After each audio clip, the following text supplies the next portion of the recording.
when we made the commitment to do the summit and join the Surgeon General in the call to action and form the collaborative, there was a resounding call that day, which was really quite lovely to experience, where everybody said, well, if we're going to do this, we need a backbone organization. And almost like a chorus that hadn't been trained before, everybody said two words, like, who's going to do this? And what did they call out?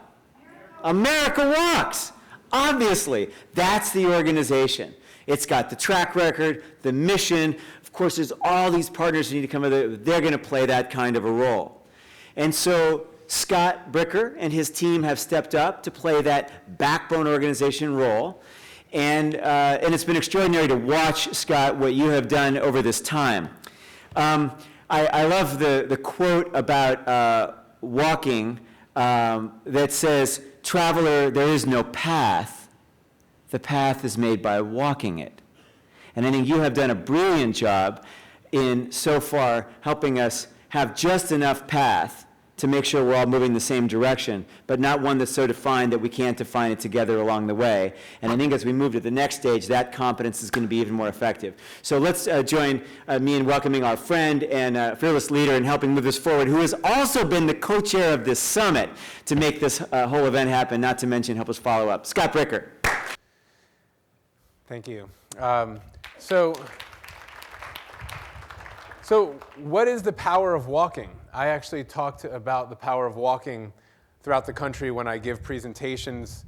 And, well, actually, I have to say, I started out as a bike advocate for 11 years, and I was a little bit shy about talking about walking. Bicycling, we had this advocacy group with this exciting equipment and controversial and a little bit of appeal. And when I started talking about walking, people didn't really get it.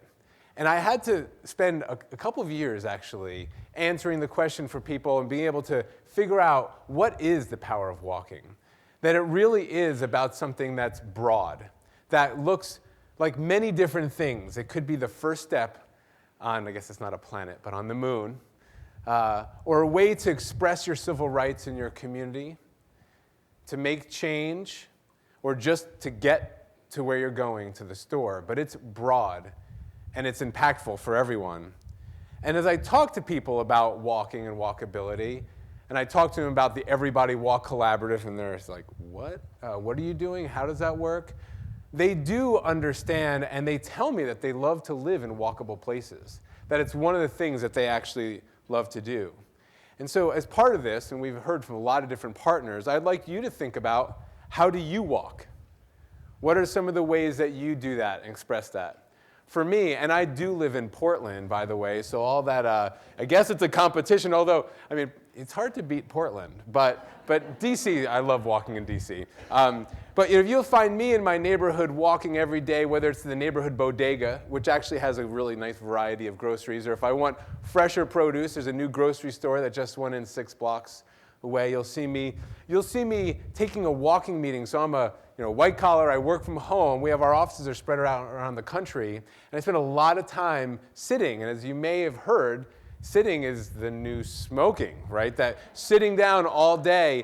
And so I take a lot of my meetings on the phone, and you'll actually see me walking around the Mississippi district on, in fact, hold on, actually, if you don't, my board chair is giving me a call.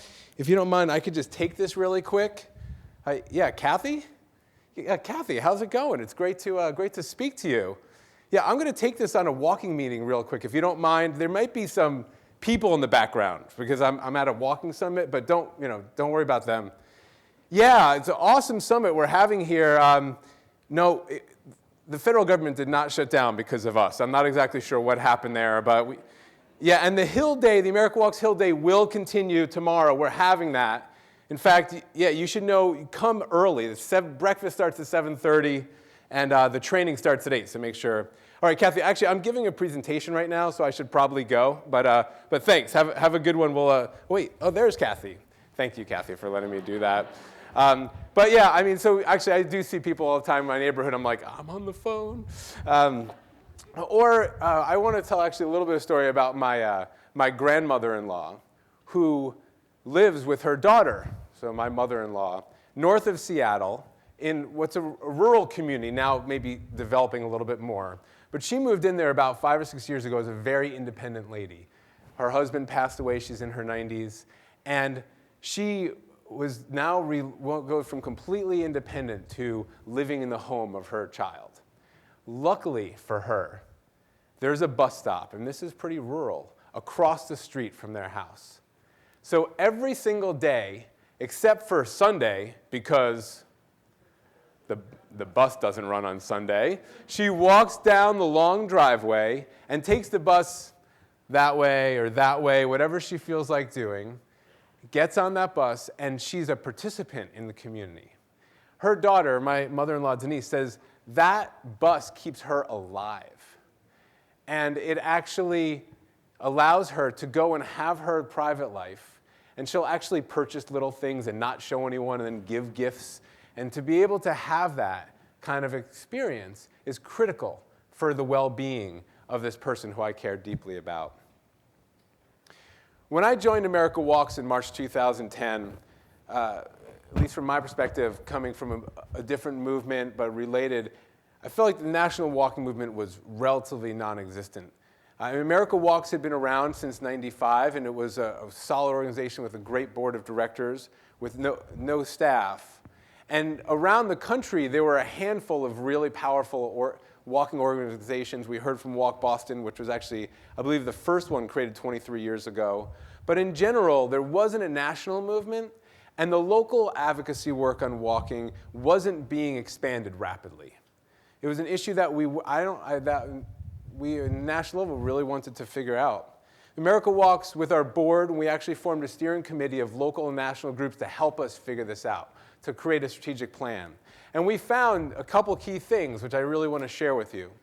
One is that there are many organizations, and you know this because you're all here, it's the co-benefit story, that care about walking and walkability. That if more people walked and more communities were walkable, it would impact your bottom line. That your mission and goals and objectives would be met and fulfilled. And that was really important learning. And then also is that there aren't that many people who are just like, walking! You know, they've been doing it their whole life. Many people haven't been able to do it their whole life. And in some ways, it's kind of pedestrian. That we weren't able to attract lots of individual members, although individuals are critical.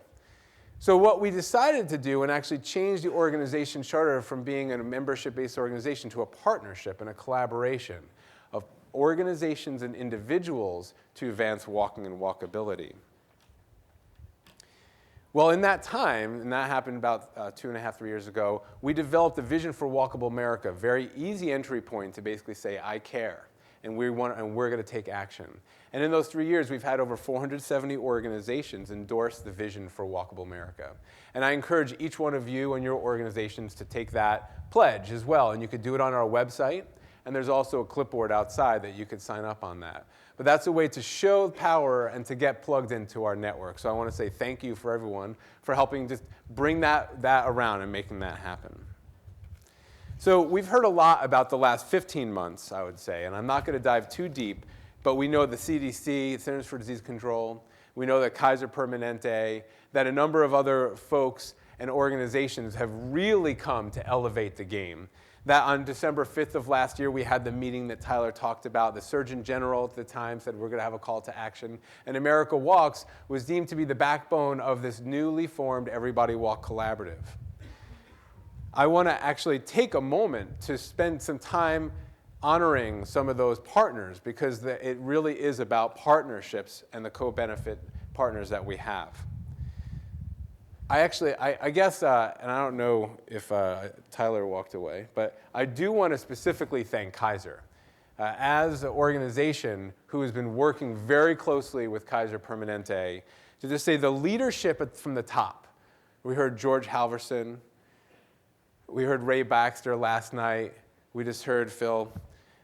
Tyler Norris, who's been the co-chair of the Everybody Walk Collaborative, a leader and incredible ally, and a funding stream for much of this work just can't go unappreciated, and it has to be applauded. And so I just want to say thank you, Kaiser.